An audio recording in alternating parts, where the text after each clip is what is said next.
Նոյեմբերի 10-ին վարկյանում 10 բառ խոսացող այսին Բերանը պապանձվել էր։ Ինչ ասեի։ Կամավորներից կանչեի ասեի, երեխեք ջան, տուն գնացեք։ Դուք էլ հույս չունեք։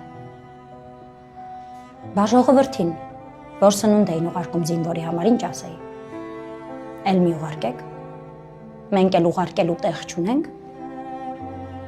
Արցախցիներին էլ պիտի ասեի, կներեք։ Դուք էլ տուն չունեք։ Իսկ զինվորի մորը դուք էլ չունեք։ Ու այդ ժամանակ եկավ իմ հոգու փրկության զանգը։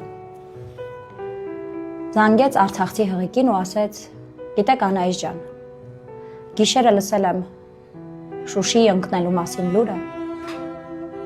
ու վաղաժամ ծննդաբերել եմ։ Ասեց աղջիկ ենք ունեցել։ Անունն էլ Շուշի ենք դրել։